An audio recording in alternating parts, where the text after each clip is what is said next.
Nkrumah had this idea of a united Africa, an international army, an African court, and Africa was economically independent. Those things don't feel that far-fetched. And that's where I'm not sure. Many of the politicians, they think, how can I enrich myself? And that's what affects the longevity and the long-term success of Pan-Africanism. If I take GBP back home, buy like 2 plots of land, I'm the new gentrifier, I'm the new colonizer. I don't really see it like that.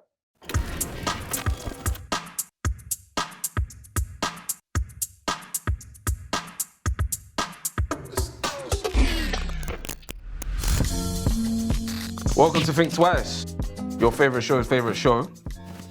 My name is Benz. My name's Sam Tef. And today we're discussing Pan Africanism. I can't lie, I'm excited. Which I think our audience will enjoy. Obviously, previously we've discussed a lot of Greek philosophies and we've discussed very Western philosophies, and this is obviously real close to our heart and really important to both of us. And we want to try and do it just service. 100%. But there are smarter people than us. There are people that have spent more time on this than us. So we're your introduction to this for you to then go and do more research. We're gonna lean on them man heavy stuff. Exactly. So I'll start with a definition of Pan-Africanism for you to understand where we're going with this. Pan-Africanism is the belief in unity, solidarity, and the collective progress of people of African descent. Absolutely. And Pan-Africanism has sort of had a long history in which it's branched out into various different things. But there's the sort of notion within Pan-Africanism that Africa should be free of colonial and neo-colonial rule. Absolutely. And what I saw, this is kind of like my take really, like from when I was like looking at a lot of it, Yeah. that there's radical change involved in most Pan-Africanist sort of thought and theory. Yeah. That's generally why people like Martin Luther King, even though I guess he supports people of African descent and has obviously a major role in all of this in America, isn't considered a Pan-Africanist because he sort of obviously supported the civil rights in America, but it wasn't a radical change. It wasn't an overhaul of the current system, if that makes sense. Yeah. And in addition to that, I guess it wasn't about people of African descent globally. Exactly, It was a very African-American struggle. Exactly. Not to say that it didn't have an impact for black people globally. Yeah, it was obviously beneficial. 100%. But he's not necessarily considered Associated a with that. Pan-Africanist. Yeah, correct. And obviously Pan-Africanism in today's society is spoken about on the internet a lot by very funny, charismatic people. Yeah. Not to mention any names. And generally, like, what they speak about is how does it work, basically, and like certain nuances within the diaspora and how they should behave and who they should marry and the rest of it. So that brings us to our first question. Can Pan-Africanism work in the modern world? Absolutely, it can. I think it works both as a philosophy and a mode of thinking, but also as a force for social and political change. And I think that Pan-Africanism has examples of it working in the past, but also today, which is why I think the answer is absolutely yeah, it can work in the modern world. Yeah, I 100% agree with you. Maybe we get into like some of the pillars of Pan-Africanism and we talk about how Pan-Africanism maybe manifested itself in the past and also manifests itself today. I think that might be useful. Yeah, 100%. I think some of the key people in Pan-African thought are actually from the diaspora. So W.E.B. Du Bois from America, he was an African-American who was a political thinker, writer, journalist, and he spoke about the African-American experience as black people in the diaspora. Marcus Garvey is another very influential figure who is associated with Pan-Africanism. He was a Jamaican journalist who... Also ops, by the way. Yeah, he came to America. Whilst W.E.B. Du Bois, he was more of an intellectual who thought about the philosophy of the black experience. Marcus Garvey was someone who favoured action on the ground. And his mode of operation was black power and black nationalism, which advocated for black people to establish their own source of power, both economically and politically, and stand as one united nation for black people. So that required separation from white culture in America and a return back to Africa. Whereas W.E.B. Du Bois advocated for black humanity and rights to be recognized in America where they were. So that was an ideological split between the two people at the time in America. And to jump on the back of that, W.E.B. Du Bois was what we would understand today as sort of black excellence. Mm-hmm. He wrote a book called The Talented Tenth, which basically was the concept that the top 10%, like the doctors, the lawyers, the engineers, intellectually, should lead the rest of the 90% that were black. Mm-hmm. Whilst like Marcus Garvey was sort of like, they can't really speak for the experience of those 90%. Mm-hmm. They don't understand the experience of those 90%. And then as a result, they shouldn't be leading anybody. Correct. And I think that was one of Marcus Garvey's biggest gripes with W.E.B. Du Bois. He accused him of trying to be a white man, actually. That was, part of their beef included a lot of like polemic letters back and forth, and they cussed each other out. It was tea. It was tea. You know what it was piping hot tea. You know what's actually mad is? Marcus Garvey isn't from America. He was born in Jamaica. Right. And he came over to America, and it was actually to support W.E.B. Du Bois. 100%. And W.E.B. Du Bois sort of rejected him. Yeah. Said, move from me. He didn't get the welcome from W.E.B. Du Bois that he expected. Exactly. So it did turn bitter. I guess all of this to say, these two people were considered Pan-Africanists. They were both considered as people who fought and were activists for the plight of black people in both America and worldwide.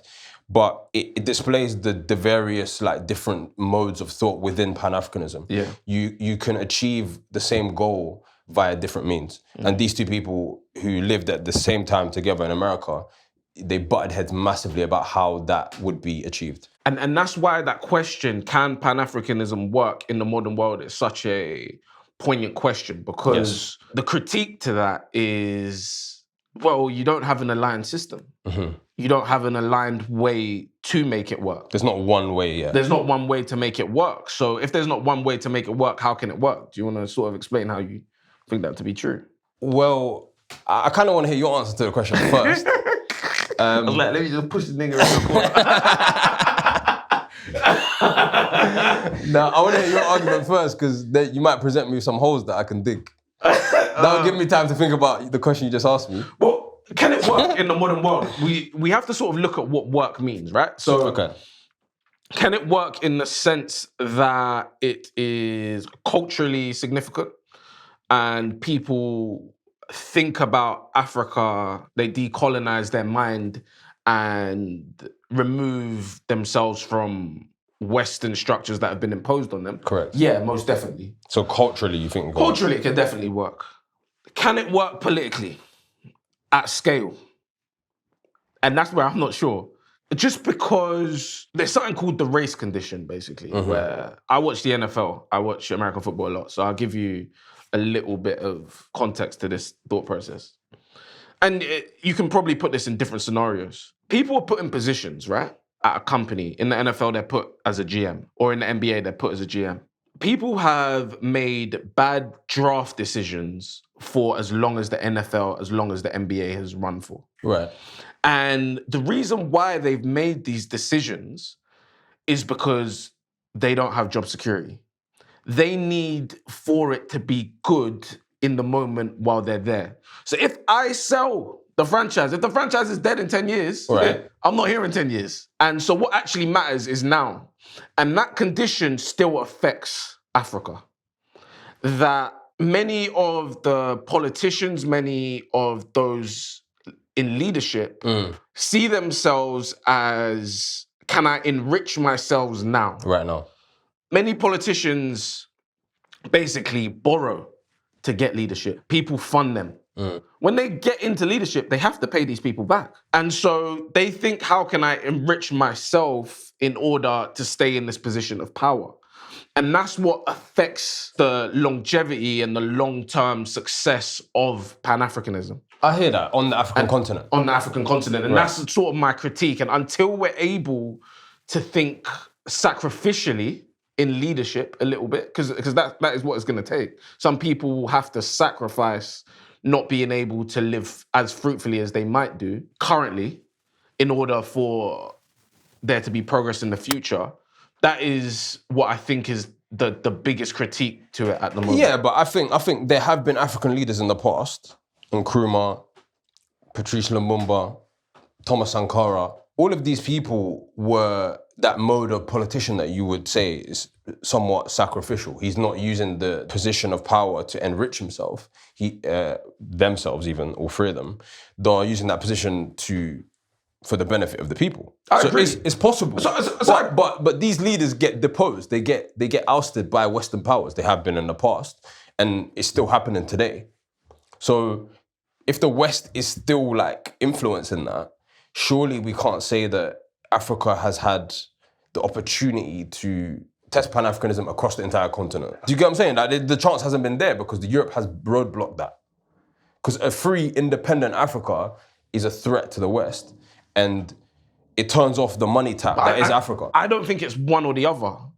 I think both of those things are part of the reason why it struggles to work at scale. I wasn't saying it cannot work. Like the idea, of course, could possibly work, but what it takes for it to work politically. Yeah, I don't know, but would we say that about European leaders? We wouldn't say that about European leaders. Their desire to enrich themselves at the cost of their people gets in the way of their country's progress. We wouldn't say that about a European leader. The difference is between the West and Africa is that, for example, those Nigerian politicians are using the wealth of the nation to make their money. Yeah, whilst those Western leaders are able to use those free markets that they all love. Yeah, I guess you get what I mean? It's not a developing situation. They're not using the nation's resources in order to enrich themselves in the same way. Well, let me try and explain how I think Pan-Africanism can work, right? Nkrumah, he was the first Prime Minister of Ghana. He had this vision. He was one of the founding forces of Pan-Africanism. Now, we mentioned Garvey, we mentioned W.E.B. Du Bois. There were people before them that contributed to Pan-African thought.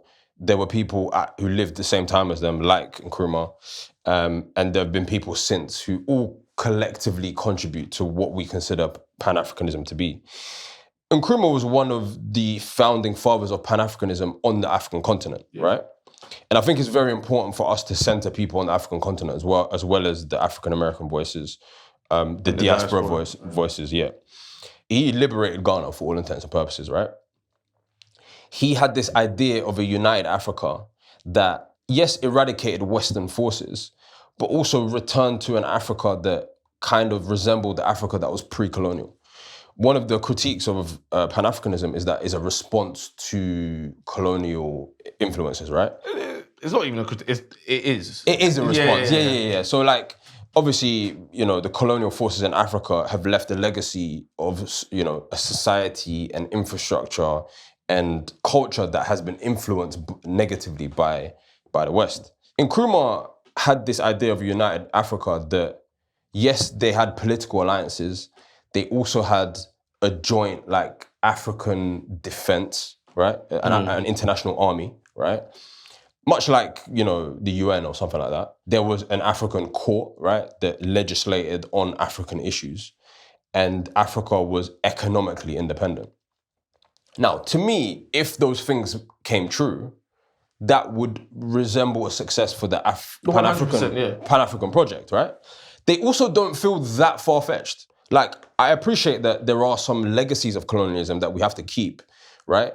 You can't go to Burkina Faso and say, no one's going to speak French anymore, right? French is the official language right now, and it's going to take time to transition away from French. Obviously, like, a major part of Pan-Africanism is to decolonize the mind, right? Yeah. But that's more of an awareness than a removal, because you can't remove those scars that are there. Do you get what I mean? Like, you can't remove the scars. It's more of an awareness than anything. Yeah. I do think you're absolutely right. And like, for example, the language thing, right? If you're speaking French, understanding what the context of that is, that to me is a fine situation. It's not that bad. Yeah, it's not great. Like, you would have rather had your African tongue that you had prior to the French coming there. But, we're here now, right? We understand each other through that language, and it's fine. But there's certain infrastructure, like economically, that you do need to actively get rid of. Yeah. Like it's actively harmful today and you need to get rid of it.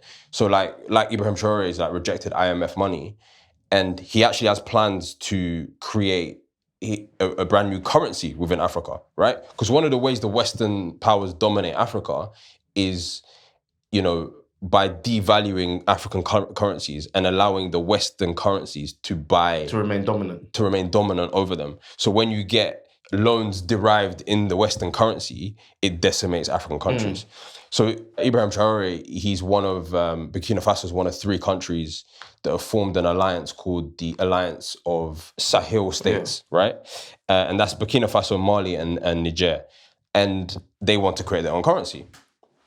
So it's literally kind of happening right now, right? And you can see the expansion of that alliance across all of Africa and the creation of an African currency, perhaps, right? And yes, we might not be able to get rid of the borders that the West created during the Berlin Conference, but we can increase the amount of collaboration between countries in a way that's not like rival nation states. It's more collaborative, right? And you defend each other against infiltrating forces and you help each other economically, you know, you open up trade lines, etc. That doesn't seem too far-fetched to me. It doesn't either. Right. What makes you think that the Pan-African project is not necessarily realistic? Like, historically, like the idea that humans come together and work for this solution, it just hasn't happened. Like, but I'm telling you, it's happening right now as we speak. That alliance was too... I'm talking at scale, right? That's what I was talking. I was talking about largely. I wasn't talking about 3 countries out of 55. We have to start somewhere. Yeah, bro. of course. I'm not saying that. I'm not saying that it can't work. Yeah. I'm not in charge. It's not me doing it. Like, if it was me in charge, hopefully it works, right? You know what I mean? But we're basically looking at something that hasn't happened before, and then are meant to be optimistic about it happening. We've tried to make it happen. Nkrumah tried to do that. Even Gaddafi, you know, Gaddafi's problematic, but Gaddafi tried to do it and didn't, and wasn't successful. Do you get what I mean? So it's not solely that I don't want it to work. Of course I want it to work, but like realistically, can it work at scale? Pan-Africanism can work, like, but can it work at scale for the whole of Africa and for the goal to be achieved politically? I'm not so sure. You've got your doubts. And I think having doubts is absolutely fair enough. But can it work ideologically? Yeah. And culturally, I think for sure. And we're in control of that. And that can work at scale. Massively at scale. All it really needs is the internet, like really. Yeah. To propagate cultural ideas and modes of thinking, for sure. I appreciate the political aspect of it and economic aspect of it is far more challenging and it's going to take a lot more time. But I think Ibrahim Traore is a great example of someone who's doing that right now. And he can bring the Pan-African project to fruition in the near future. I genuinely do believe that. What he's achieved in like 3 years is like... I'm hopeful too, like, I'm hopeful. Some of these politicians, nasty people, man. Yeah, I can't lie. There are some despicable politicians, but they're propped up by Western money, bro. Yeah, they are. And the moment that tap dries up and Nigeria finds a new form of economy, I think their time's done. Their time's done. Yeah. That brings us nicely onto the second question. What role should the diaspora play in Africa's future? This question, I ummed and ahed about it quite a lot. I think the diaspora should play a key role in Africa's future. I actually think in the Pan-African project, diasporan Africans and Africans on the actual continent geographically should be working hand in hand. And I think the diaspora has a unique perspective, expertise, and resources that can help Africa in unique ways. However, the way some African diasporans have interacted with Africans on the continent gives me a lot of like angst. Cause for concern. Cause for big fucking concern, bro. And it makes me feel like perhaps us as diasporans, we should play an auxiliary role and a secondary role to Africans on the continent and let them lead from the front and we help where we can. That's potentially where I am right now. And I explain that in a bit more detail, but what do you think? Where do you think we lie? I think we play a huge role in like the ideological shift and perception of Africa. Right. And you know how I feel about people who haven't gone back to Africa but like visit Thailand and that. I don't love it. I don't love it. Or Vietnam? Oh, And bro, I'm actually so sorry, bro. I'm so sorry. So like one of our boys, like he hasn't been back home and he went to Vietnam recently and it actually hurts my heart. Like I just don't, I can't get with it. Like, and I just think there's so much to explore there.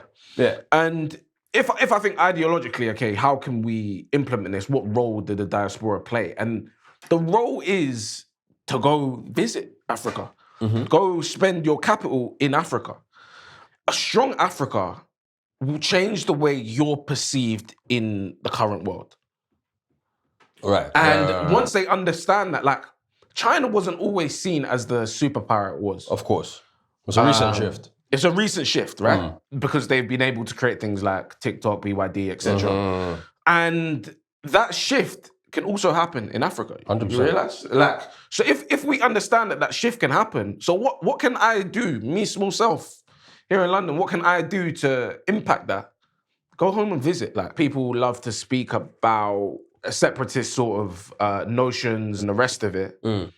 That's not what's important here. What's important is going home, visiting, spending time there. Like, people like Marcus Garvey didn't go back to Africa. People like Marcus Garvey met with the KKK. It's actually bonkers, isn't it? That was actually one of Du Bois's like massive cruxes with him, that he met with the KKK. And I can't lie, like obviously Garvey and Du Bois were going back and forth. Du Bois called him clapped. Garvey said, "You want to be a white man." Du Bois called him the most dangerous brother in America right now, or a lunatic. He said that at the start of an article. And then when you read down the article, he actually just said he's both. So they went back and forth, but I can't lie, Garvey, as soon as you meet with the KKK, you lose. Yeah, you lose, You know, that's an L. And so there are these sort of notions around Pan Africanism that I just sort of think are a little bit futile, a little bit lost in the whole idea of improving Africa as a continent. And I think the role the diaspora can play is not to get involved in all of those things, but is to genuinely try and spend your capital in Africa and spend time in Africa and ideologically shift that Africa is not a weak place. Do you understand what I mean? Yeah. And once you sort of get that ideological shift, that's when those political shifts can take place. Yeah, eventually. Maybe not in our lifetime, but eventually. I have some concerns though with the spending of capital in Africa, right? And it's not a direct, like, I agree with what you're saying, generally speaking. But my issue is when diasporans go home to Africa and spend capital that displaces Africans who are born in that country. I kind of have two issues with this. That's one issue, the displacement of Africans using essentially Western money, right? Yeah, but I do think there's an ethical way to do this. No, I'm not saying like you shouldn't spend money in Africa. I think we just need to be very conscious of that displacement. And I also do have a wider issue with capitalism as a concept in Africa. And I actually think Pan-Africanism, on some level, doesn't have enough of an intersectional critique, right? It's got a critique of race, and it's got a very good critique of colonialism, but I don't think it's got a good enough critique of gender, class, and capitalism. And one of the things of like what the diaspora has done, especially over the last like 10, 15 years, is bring capitalism to Africa, right? Bring black business or black prosperity, black money to Africa, and just do capitalism again in Africa, right? Now, capitalism is already in Africa, but my concern is if we're building a new vision for Africa and we're saying the Pan-African project is for the prosperity of Africans, I think we need to move away from capitalism. Like that's like a... We're bringing another person that we should have maybe mentioned earlier. But Kwame Ture basically talks about that a lot. Right. He was an African-American who was initially called Stokely Carmichael and then changed his name. He speaks that it's inherently socialist. Correct. You cannot be a Pan-Africanist and not be a socialist at the same time. Yeah. And Nkrumah is also a big proponent of socialism. And to him, not only is capitalism the actual form of exploitation in Africa, and capitalism requires African bodies to be sacrificed and exploited for it to work, right? We know that to be the truth today. We know that like a kid needs to go and mine cobalt in toxic waters for us to have iPhones, right? We know that someone needs to be at the bottom of the food chain doing disgusting exploitative work for capitalism to work. And for that reason, the new Africa, Pan-Africanism, needs to be anti-capitalist, right? But Nkrumah, he also thought that socialism was African in essence because of what Africa was before colonialism, right? Before colonialism, we had a mode of living in Africa that was communal, right? It was egalitarian by nature, and it didn't have the hierarchy of capitalism and patriarchy. And he made this link between Marxism and communism and socialism to what Africa used to be. And he thought that that was a viable mode of economics for that reason, because it links to what Africa used to be. And in that sense, he manages to like bring it all together. Do you know what I mean? Yes, he's a Pan-Africanist who has to deal with the consequences of colonialism, but he also manages to address the fact that Africa was its own entity prior to colonialism. And I think that's a nice way that Nkrumah brings that theory together. Obviously, there are problems with it, but that sort of makes him my favorite Pan-Africanist, because he addresses both the race and colonial part of it, but also the anti-capitalist nature of Pan-Africanism. Do you have a favorite Pan-Africanist? I guess like Nkrumah sort of gets it if I had to choose one, but his economic policies really struggled. A lot of it was the timing though. Like he tried to move the Ghanaian economy and transform it, some would say too quickly, and at a time where like the price of Ghana's main export had crashed. So it was like he kind of got hit on two fronts. It's tough though, because like when we look at all of these sort of thinkers or leaders or figures, they're all about liberation, and liberation by definition is imperfect. And then there's just so many imperfections in the outcome. Do you get what I mean? But to have the courage and the sort of desire to create that much change, I think is important. Right? 100%. So 100%. It's commendable. 100%. I agree.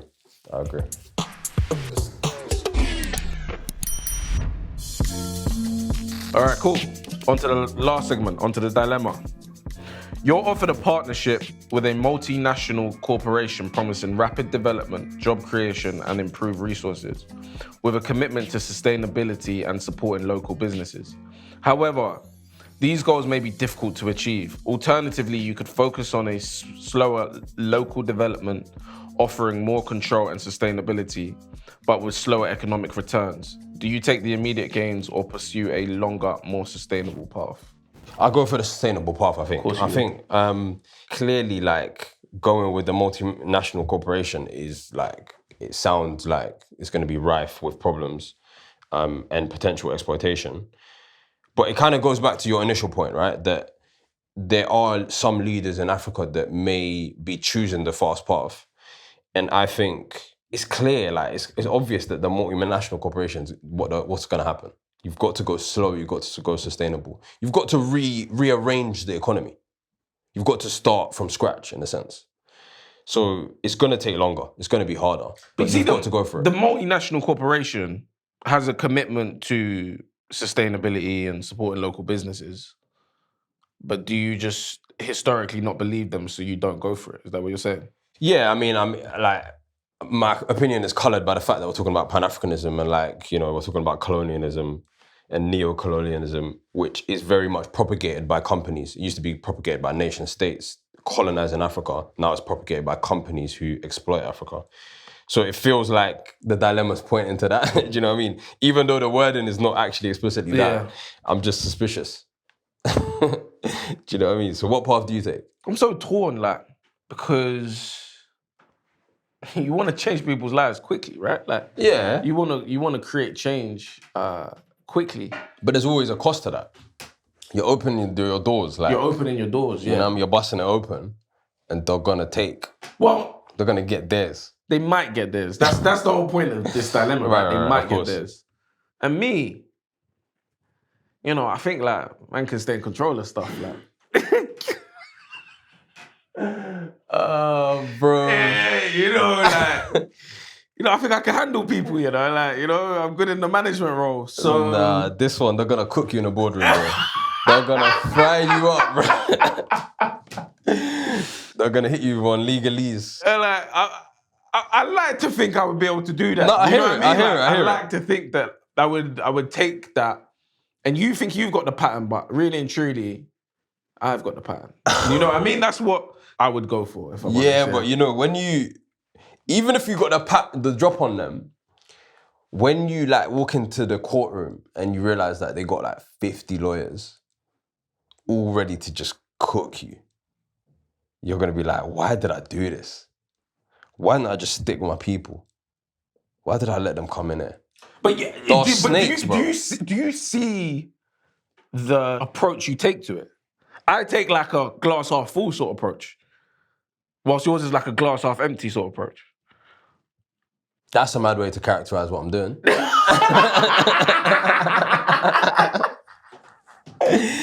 was good. I can't lie. I'll give it to you. To be fair, you might be alright with them because the way you're moving today. Oh, wait, what do you mean by that? Sorry. You want to explain that point? Yeah, I do. The way you just tricked me and just you coated it up nicely for me. Like I was ready to drink the glass. I was like, where's the glass?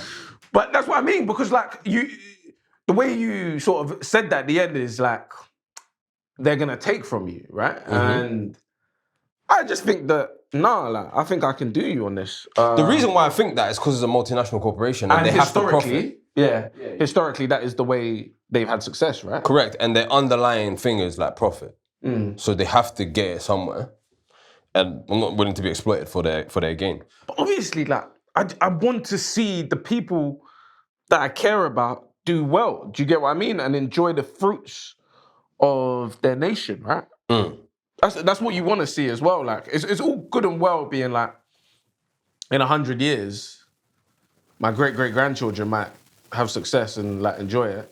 But I do kind of want to see at least my children enjoy it. Do you know what I mean? Yeah, but you know like how the people feel sometimes, the material benefit is difficult to generate within 5 years, 10 years or whatever. It might take 100 years.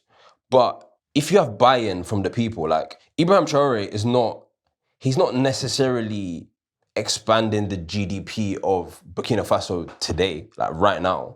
Yes. But he has, right? He's actually managed to do it. Yeah. But people would say, oh, like, you know, you could point fingers at like different things that might have been better if he'd done things differently, whatever. My point is that the people have bought in, right? So yes, he's got political opponents that don't like what he's doing and don't like the way he came to power and the way he deals with political dissent, right? But the people on the whole have bought into the project. So even if they are not materially better off today or in 3, 4 years, 5 years, they're bought in from an emotional and like cultural point of view. So it's like everyone's working to the same shared goal in the future. And if you know your children will be better off, that's a good enough excuse for me to work. It's a good enough excuse for me to buy in and potentially forego benefits like today. If I think the country, my people, my community, my children will be better off. I'm not saying children though. We're saying like great-grandchildren. Like even great-grandchildren, like great-great-grandchildren. And it's not it's not a one-day thing where like, oh, today we just hit the lottery. It's obviously gradual. Yeah, of course. So people. So there will be better for. You'll see some. If it's better for your great-grandchildren, it'll probably be better for your children. Yeah. We'll get there eventually. We'll get something. Yeah. Exactly. Yeah, that's fair. Yeah. I think both arguments are strong. Like fair. It just depends on the individual, really, innit? I agree. All right. Thank you for joining us. I hope we did it service, and I hope you go and look into Pan Africanism a little bit more and find where you sit and find out how you want to implement it, because all 100%. people of African descent should be Pan Africanists. So Yeah, I think if you wanna look at someone on the African continent, look at Nkrumah. If you wanna look at the African American context, look at W.E.B. Du Bois. Look at his beef with Garvey. That's T. If you sort of want to look even like historically, you can look at like Frantz Fanon. 100%. He wrote and like lived in many different countries, so he's got context from France, the West Indies, America. Thomas Sankara is one of my favorite leaders. He was a Pan-Africanist in Burkina Faso. Ibrahim Traoré is very much following in his path. And he was a great feminist. Like he made sure that women were employed in his government, in the civil service. And he was one of the first African leaders to promote women's rights on a national scale. But yeah, Kwame Ture, like Ben said, is another one. I like Kwame Ture. Like, yeah, he's a he speaks really good well speaker. as well. Yeah, He speaks well. Like he's proper charismatic. Yeah, so defo, if you're interested, have a look at some of Kwame Ture's talks that are on YouTube. He's Like hold captivating. some views, whether you become Kwame Ture or not, just hold some views. I think 100%. I think it's important to have. Anyway, much love. See you soon. Take care. See you next week.